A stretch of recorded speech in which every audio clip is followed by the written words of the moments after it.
Es-tu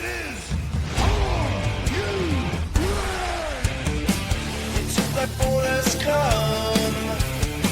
Yeah, on refuse personne.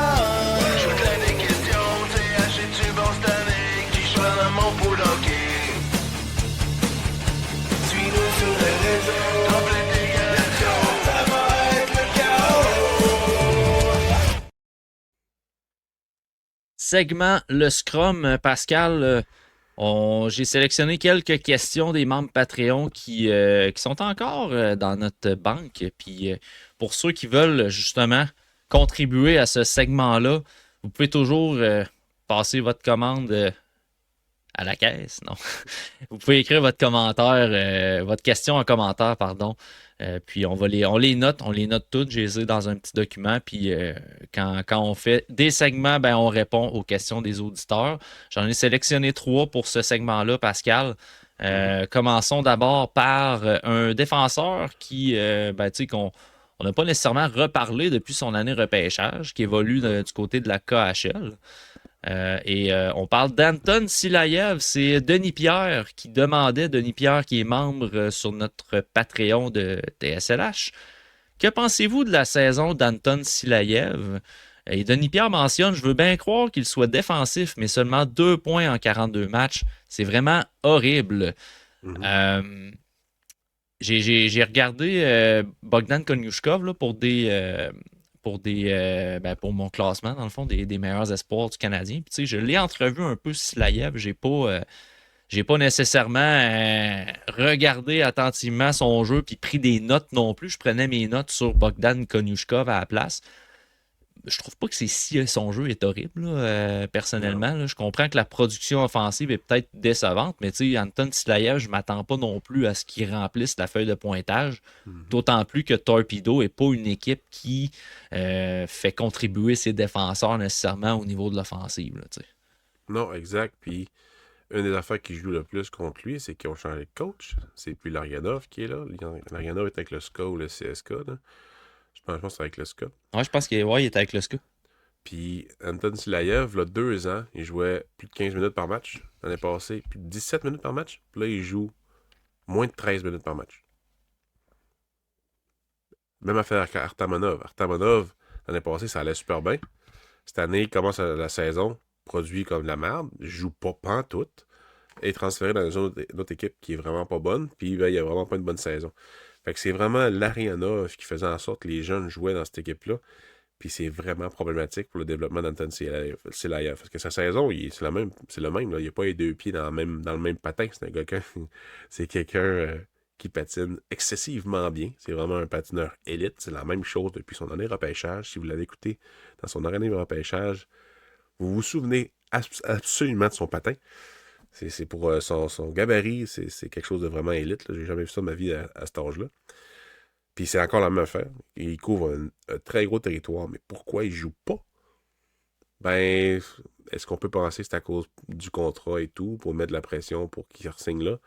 Ben, c'est fort possible. Donc, Torpedo est plus comme avant. C'était comme un rempart. Tu sais, là, il est rendu qu'il est UFA, là, qui est comme ça un peu, fait jouer beaucoup les jeunes parce qu'ils n'ont pas d'argent. Ils n'ont comme pas le choix. Mais là, Torpedo, on dirait qu'ils ont comme fait le switch un peu evil. Les jeunes, ils s'en foutent, puis ils font juste jouer les vétérans. Donc, vraiment dommage pour Silayev. Là, je pense que son contrat est fini là ou la saison prochaine. Je me rappelle plus, il faudra que je regarde. C'est pas la fin du monde, là, on va se le dire. Là. Mais c'est ça. Fait que il joue 13,16. 13 minutes 16, contrairement à 17 minutes là, la saison passée. Donc, c'est sûr que ça fait mal au développement. Il joue énormément sur des avantages numériques, c'est ça qui aide. L'apport physique, c'est moins présent que c'était. Donc, je ne sais pas ce qui se passe pour lui. Le développement, il va falloir qu'il switch. Là. Il va falloir qu'il s'en vienne en Amérique du Nord. Il n'y a plus d'affaires en KHL dans cette organisation-là avec le coach. Donc, c'est ça. C'est ça. Tu sais, des fois, le profil peut rester le même. Tu sais, Silayev joue quand même de la même façon que ce qu'on voyait au repêchage. Moi, ce que j'avais accroché à son année repêchage, c'était surtout au niveau de sa prise de décision. Là. Puis là, ben, ce qui m'inquiète là-dedans, puis ça, j'avais pas fait l'exercice avant le podcast, fait que je suis content que tu amènes ce point-là, parce que ça vient un peu expliquer certaines craintes. si ce gars-là a de la misère à prendre des bonnes décisions, si tu viens diminuer son temps de jeu, sa charge de travail, ben c'est pas quelque chose qui va nécessairement progresser. C'est le patin, je veux dire, que tu joues 13 ou que tu joues 18 minutes, là, ton patin, c'est acquis, c'est dans ton Non, profil. surtout à ce Mais niveau-là, ce gars-là, il est un patin incroyable, là, fait qu'il en c'est perdra ça. pas. Là. C'est ça. Mais tu sais, il y a des choses au niveau du hockey sense que ben, ça nécessite plus de Ouais. charge de travail. Fait que ça, à ce niveau-là, Denis Pierre, c'est peut-être un petit peu inquiétant, effectivement. Ouais. Mais je ne m'inquiéterais pas outre mesure de sa production offensive. Je pense qu'il y a un contexte, comme tu l'as exprimé, Pascal, Ouais. à ça. Puis, ben, une fois qu'il va venir dans la Ligue américaine, tu sais, même dans la Ligue américaine, je m'attends pas à ce que ce gars-là Non, soit ce gars-là un aurait jamais dû producteur être offensif. repêché aussi haut que ça, mais c'est pas son problème à lui. Non, Faut exact. qu'il joue il va jouer dans la ligue. C'est juste quand est-ce, je sais pas encore. Puis il faut qu'il fasse des minutes. Faut qu'il joue des minutes. Là. C'est pas assez 13 minutes à cet âge-là, alors que tu jouais 17 minutes puis 15 minutes Pour, les pour 2 un années d'avant. profil, tu sais, pour un profil de défenseur comme ça qui, tu sais, tu t'attends quand même à ce qu'il en joue un 19-20 dans la Ligue nationale, puis qu'il soit très très bon sur le plan défensif, puis qu'il puisse appuyer un défenseur offensif, tu sais, à ses côtés. Fait que, à ce moment-là, oui, c'est ça, c'est plus l'utilisation qui est inquiétante. Moi, j'hésiterais même pas, je parle pas du Canadien, peu importe l'équipe, j'hésiterais même pas à aller le chercher. Parce que sa valeur en ce moment est à chier. Là. Elle n'a jamais été aussi basse, selon moi, là, selon mon interprétation de ces saisons. J'hésiterais pas tout à aller chercher pour le faire jouer dans mon organisation pour le développer. Parce que je pense qu'il y a quelque chose à faire avec lui, mais ça ne sera pas un gars de première paire. J'ai très peu d'espérance que ce soit un gars d'impact de deuxième paire, mais avec l'aspect physique, patin puis défensif, ben, il y a quelque chose à faire avec un gars de 6 pieds 7 de même, 6 pieds 7, 6 pieds 8, là, je ne me rappelle plus. Là. Ouais, 6 pieds 7. 6 pieds 7, Peut-être que ça puis serait Pascal, bye, là. son contrat se termine cette année. Good, en passant. good for him. Ouais, ça pourrait bouger. Alright, restons du côté de Torpedo, Pascal, parce qu'on avait une question également qui visait Bogdan Konyushkov. Et c'est Didi37, membre Patreon de Tout sur le hockey, qui demandait au niveau de Bogdan Konyushkov, même s'il n'a pas reproduit son nombre de points à sa première saison en KHL, semble toujours être en première paire. Est-il devenu un défenseur plus défensif?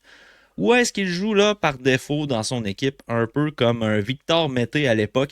Puis j'aime ça, moi, qu'on parle de Victor Mété, Didi, parce que c'est un comparatif que j'ai souvent dit au niveau de Konyushkov, que c'est un Victor Mété russe. Un gars qui est bon avec la rondelle, qui est mobile, mais qui est très beige, puis il fait juste diriger des rondelles au filet, puis that's it, là, tu t'attends pas à grand-chose offensivement de lui. Moi, personnellement, ce que j'ai vu de Konyushkov. Non, puis je pense qu'il y a 2 ans que j'avais fait un texte que s'il jouait à Montréal à cet âge-là, il serait déjà devant David Savard. Je suis allé un peu avec un titre, pas vrai, d'après moi, pour flasher, là. Mais c'est parce qu'il n'y a aucune progression, parce qu'il est dans le même environnement. Puis il joue une vingtaine de minutes par match, alors que, il y a 2 ans, il en jouait quasiment 30. Fait que, il a comme diminué son temps de jeu. Mais pas Ben, à parce qu'il est l'image de moins bon, là. Silaev, on Ouais. peut l'expliquer de la même façon, par exemple. Ouais, exactement. Mais lui, il a re-signé une autre année. Fait qu'il y a une autre année qui va être avec eux autres. Et probablement qu'il y a un peu moins de base, de temps de jeu. Là. Mais il est encore utilisé comme sur le premier piqué, sur le premier power play. Fait qu'il a la même utilisation, mais il joue juste un peu moins à 5 contre 5. Donc, sa production offensive, je pense que de là 2 ans, c'était comme une anomalie un petit peu. Là. C'était vraiment. C'était pas répétable, là, parce qu'ils sont répétables. C'était pas vraiment ça, là, ce mot-là. Là. Soutenable. Tu sais, Soutenable. en anglais, dans les podcasts de pool et tout ça, là, tu sais, la production est-elle sustainable? Ouais, Mais c'est ça l'était pas, puis ça le sera pas dans le national non plus. Est-ce qu'il va jouer dans le national de hockey? Ça commence à se faire tard, pareil. Si c'est dans le national de hockey, je pense pas que ça va être à Montréal avec tout ce qu'ils ont. Surtout si Adam Engstrom demeure à Montréal et joue à droite. Fait que c'est ça. Maintenant, il tombe comme dans l'oubli. Il a été hot il y a 2 ans, là, puis c'est là qu'il aurait dû être utilisé un peu. Là. Je sais qu'il est venu au camp d'entraînement, mais c'est devenu un peu marginal. Là. C'est pas, Ouais. pas parce qu'il Ouais, est pas bon, c'est juste son profil n'est pas requis chez les Canadiens. Tu sais, des fois, là, t'as des joueurs que tu repêches loin au repêchage, puis là, soudainement, tu sais, ils deviennent un peu un sujet de discussion.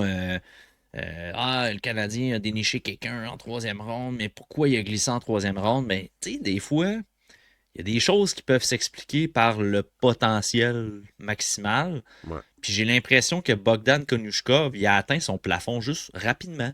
Puis c'est c'est ça. pour ça aussi que c'est un gars qui est sorti un peu plus tard au repêchage. Parce que quand tu repêches un gars à l'encan amateur, c'est que tu t'attends à ce qu'il y ait une progression. Plus tu le repêches tôt, plus que tu t'attends à ce qu'il y ait une progression vraiment Ouais. vers le haut, vers la Ligue nationale. Il était Puis des joueurs que overager tu aussi. repêches bas, ben, c'est des tentatives de coup de circuit puis tout.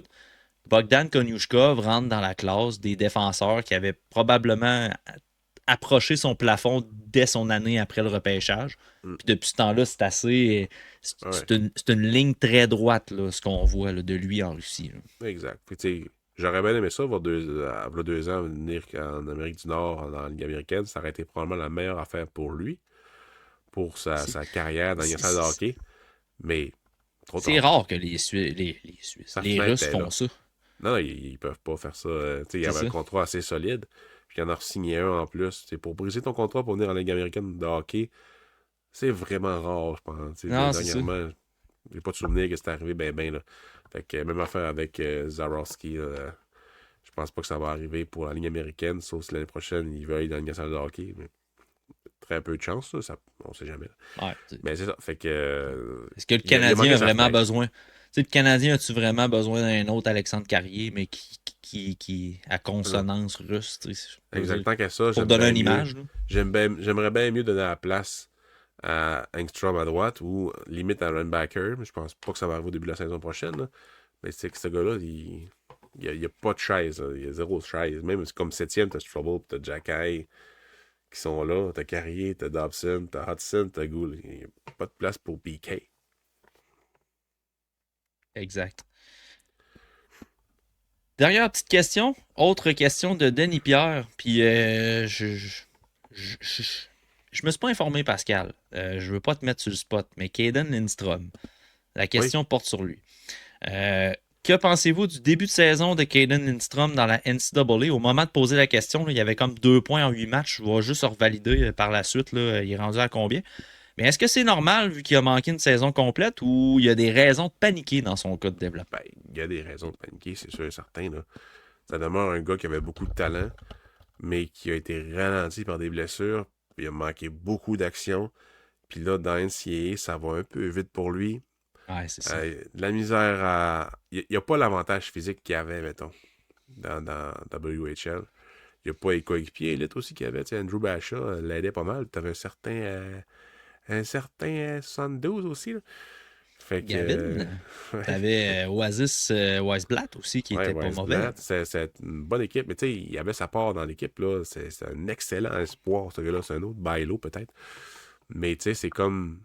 Ben, c'est tout c'était ce qu'on a peur des fois. Il s'est blessé, j'ai peur. Il s'est reblessé, j'ai peur que ça ait joué sur son développement. Ben, ça va être l'exemple parfait que ça l'a joué sur son développement à date. Puis que l'équipe va falloir que soit terriblement patiente avant de le faire graduer chez les professionnels. Tu sais, Rainbacker, avec toutes ses blessures, ça aurait pu arriver, ça. Mais il demeure correct, malgré tout ce qui est arrivé, mais c'est pas des blessures au dos, là. Ça demeure au genou, puis peut-être une commotion dernièrement, là. Mais c'est ça. Fait que oui, faut pas nécessairement paniquer, mais s'il y a des gros red flags qui est en dehors de son contrôle, là, sur lui, là. Malheureusement. Parce que c'est tout un joueur qu'on aimait quand même pas mal, là, Caden Lindstrom. Là. J'aurais probablement été content quand même que le Canadien repêche si Demidov n'aurait pas été là. Mais dodge a bullet. Quand Ouais, même, c'est ça. ils ont été chanceux qu'ils soient partis un rang avant, mais je sais pas si CH l'aurait repêché à cause de l'historique de blessure, justement, là, qu'il aurait probablement chickené un peu. Là. J'ai pas. Je suis pas au point de paniquer. Je serais un partisan des Blue Jackets, puis je paniquerais là, Ouais. à voir, à voir le redraft, le redraft 2024 qu'on pourrait faire. Là. Mais j'ai peut-être juste l'impression, tu sais, oui, il y a un retard là, dans son développement. Là. C'est d'une évidence claire. Là. Tu sais, Ah oui. tu regardes Caden Lindstrom. à 6 pieds 3, 220 livres, qu'au final, en NCAA, son physique ne l'avantage plus. Shoot Tu sais, 13, Gavin là. McKenna a un gabarit très frêle, puis il doit s'habituer au jeu physique. Mais Caden Lindstrom, avec un gros gabarit, faut qu'il s'ajuste aussi à ce jeu physique-là. Ça témoigne d'un bon retard de développement, à mon avis. Là. Ouais, il joue 13 minutes par match en moyenne. Il l'utilise sur l'avantage numérique. En moyenne, un peu plus d'une minute. Des avantages numériques, ça arrive, mais pas beaucoup. Mais ça, c'est ses batailles, la misère à gagner. Plus lent un peu au niveau de l'exécution. Fait que, selon moi, l'année prochaine, il va falloir qu'il tourne le point. Il va falloir que son temps de jeu augmente. Ça devrait se faire. Il va de rendu Oh, oui. à sa deuxième année. Là. Mais c'est ça. Fait que, tu sais, j'ai pas encore sur le bouton bust. Vraiment pas encore. Mais l'année prochaine, il va falloir qu'il y ait un petit. Qu'il se passe de quoi dans sa saison pour que ça amenuise un peu les doutes. Là. Ah, puis tu sais, juste faire un parallèle entre la WHL et la NCAA. Tu sais, le gars, il a été blessé toute une saison au complet là, l'année passée. Et revient pour 4 matchs en série dans la WHL, fait 2 buts, 2 passes. Puis là, après un été d'entraînement complet, affiche un retard offensif à ce point-là. Tu sais, au niveau du patin, il est en retard sur le jeu aussi, de ce qu'on peut voir. Fait que, tu sais, quand tu es en retard sur le jeu pour la récupération de rondelles, ben, ton jeu physique va être en retard aussi. Les mises en échec qu'il donne souvent sont ben, pas qu'ils sont inutiles, mais ils n'ont pas nécessairement l'impact que ça devrait avoir au niveau du jeu physique. Fait que tu reviens d'une saison que tu as manqué au complet dans les séries de la WHL, puis tu es capable de faire un point par match. Mais après ça, après un été d'entraînement complet, tu as de la misère à produire offensivement à NCAA. Premièrement, ça te montre à quel point il y a une marge entre la ligue, puis ça te montre à quel point il y a du retard à combler. Là. On commence à avoir des exemples pas mal d'espoirs de la WHL qui ont de la misère dans NCAA. Fait que c'est une ligue que j'aime beaucoup regarder. Puis qui a été réduite en raison des départs quand même. Mais de base, je pense peut-être qu'on surévaluait un peu, surtout défensivement, la WHL. Puis ça commence à être exposé un peu plus là, que la NCAA, c'est ça. C'est vraiment un bon step. Là. Si on regarde Veroff, Lindstrom, Rishny, ça a quand même pris un certain temps. Martone, ouais, Martone, c'est dans OHL. Là. Plus réussi, dans OHL. par exemple. Il était dans OHL. Là. Puis, fait que c'est ça. C'est comme. Il commence à avoir des petits doutes sur la WHL sur certains points, surtout défensifs. Ok, c'est ça, tu Mais parlais juste de la WHL. Ouais. Mon processus mental, c'était CHL, là, mais oui, je suis d'accord pour la WHL encore plus. Ouais. Puis c'est ça. Fait que, tu sais. Mais ce qui est bien, c'est qu'il était à Michigan State, qui est une des. Parce que moi, personnellement, j'adore cette université-là, ce programme-là. Puis il joue plus bas dans l'alignement à cause de ça. Mais dès qu'il va avoir des graduations, lui, il va augmenter de trio. Fait que, tu sais, faut quand même être patient. Puis je pense que Columbus peut se permettre de l'être. Fait que, tu sais, bouton panique, peut-être pas encore. Mais on verra. Retard de progression C'est ça. assumé. Alright, hey, merci Pascal. Puis on rappelle aux gens là, de nous laisser leurs questions en commentaire. Nous autres, on les récupère et on fait des segments par-ci par-là du Scrum. On répond à vos questions, que ce soit membre Patreon, puis ceux sous les épisodes également. On va y répondre. Yes, sir. Pack battles!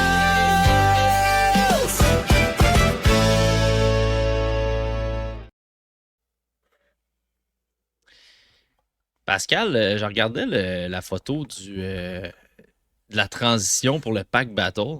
Ouais. Je suis vraiment penché hein, dans ma position de patin. Je serais T'es curieux bas. de voir à qui tu me comparerais si tu me voyais patiner. Todd. Hey, ça fait longtemps cette photo-là, je pense que ça fait 10 ans à peu près. Là. J'ai évolué là, depuis ce temps-là. J'ai changé mon style avec les commotions. Là. Je suis plus pareil. Là. Ben, moi aussi, ça fait 10 ans, cette photo-là. C'est avant que je connaisse ma blonde. Fait que, avant que j'ai des enfants et tout. Fait que oui, ça fait 10 ans, moi aussi. Pas changé ben. J'ai la même shape depuis que j'étais 14 ans. Fait que. À part la barbe, là. T'es pas grand. Ouais, c'est ça. Alright, Pack Battle, Pascal, je pense que c'était à tout de commencer. Je me rappelle Ouais, pas. moi, je pense. rappelle pas. Je sais que tout ce que je me rappelle, c'est que je risque de ne plus avoir de Young Guns parce que je suis déjà à 6. Puis il reste, après cet épisode-ci, il va rester, Pascal, un seul paquet. Ouais. Ben, Last Ça va Pack être Magic. la fin des pack battles après. Ouais, moi, il m'en reste, je pense qu'il m'en reste une.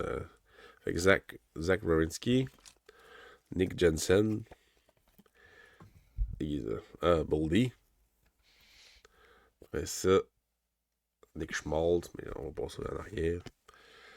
En arrière, désolé. Robertson. Kochekov.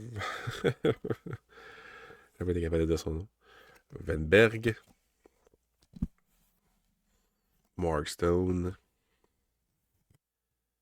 Kiefer Sherwood. Qui est allé chercher pas mal moins que je pensais sur le marché des transactions. Hop. J'ai 4 inserts dans le paquet. Nice. J'ai 4 Des inserts? Ouais, ben, dans le fond, les spéciales, les 3. OK. Donc, Sean Monahan, Compositions. Après ça, j'ai une Young Gun. Jamie Snuggerud. Oh! Ouais, mais je l'avais eu, celle-là aussi, Ouais, tu moi. l'as eu, ouais. Ah ouais? Oh, puis j'ai une autre Young Guns. Mais Oh, Young Guns Canvas. Hein? C'est un goaler, là. C'est C'est correct? C'est correct. Ah ouais, c'est correct, ça. C'est correct comme carte. C'est correct, ça. C'est correct, ça. Hey, tu vas te faire 5 piastres avec. C'est correct, ça. C'est correct. Désolé, tout le monde. Hey, mais 2 Young Guns dans le même paquet, c'est une bonne volée que tu vas me Je fais donner tout le temps en aujourd'hui. double. Ça le dit. Je fais 4 jumeaux, 2 Young Guns. Ouais. Moi, je vais avec Jalen Chatfield. On est dans les bases encore. Cam Talbot. Devon Taze. Itu Luostarinen des Panthers. Ensuite, on y va avec Mathias Ekholm. Kent Johnson. Jake McCabe. Comment il pourrait être pas disponible, Ken Johnson? Ah, ben, crème. J'aimerais bien, mais... Une petite base de Matt Coronato. Là. J'ai sa Young Guns l'année passée. Je l'avais eu. Ça. Ça, c'est pas pire. Mark Scheifele, le grand oublié de Team Canada. Bon. Une encore de Gabe Perreault. Bonjour, Gabe. Bonjour, Gabe. Une encore de Macklin Celebrini. Ah, c'est correct. Ça vaut la peine. Ouais, ça, c'est pas pire. Ça. Et une tracking system de Jordan Bennington. Mes sympathies. Ouais. Ouais, ben c'est une bonne varlope. C'est une petite encore de Macklin Celebrini. Ça, c'est pas pire, ça. Ouais, c'est 1 ou 2 piastres, là, mais oui, c'est fun à pogner. Bon. Un Plus bel le fun lac. qu'une tracking system. Ouais, c'est ça, exact. Alright, il va rester juste un paquet par la suite. Les pack battles, ça va être terminé, à moins qu'on se fasse financer des boîtes Upper Deck série 2. Là. Ouais, on est preneur. On est preneur de dons. Ou qu'il me tombe une bulle puis que j'en achète une pour toi et une pour moi. Là. Ça, c'est des choses qui pourraient arriver. Là. Mais on... Ouais, chut, notre secret. Alright, hey, merci tout le monde d'avoir été au rendez-vous. Merci Pascal d'avoir été au rendez-vous également. C'est la pause olympique, fait qu'on va quand même garder. On va essayer de faire un épisode par semaine. Puis comme je mentionnais plus tôt dans l'épisode, ben, pour ceux qui étaient dans le segment sous le radar, les listes de mi-saison, ça va être la semaine prochaine, donc le 18 février. Là, je sais pas quand est-ce que cet épisode-ci va sortir, mais bref, 18 février sur Patreon en direct. Les listes de mi-saison. L'épisode va être disponible pendant quelques temps sur Patreon en exclusivité. Si vous êtes pressé de l'écouter, ben venez-vous-en sur Patreon. On va vous prendre 2 piastres par mois, puis vous avez les épisodes d'avance. Puis pour 5 piastres par mois, vous avez des Scouting Reports exclusifs. Vous avez accès au live et vous allez même avoir accès au guide de luxe l'année prochaine, à la fin de l'année, pardon. Au niveau du guide du TSLH Espoir, donc patreon.com/TSLH Podcast. Merci beaucoup tout le monde, puis on se revoit dans un prochain épisode du TSLH Podcast. Salut tout le monde.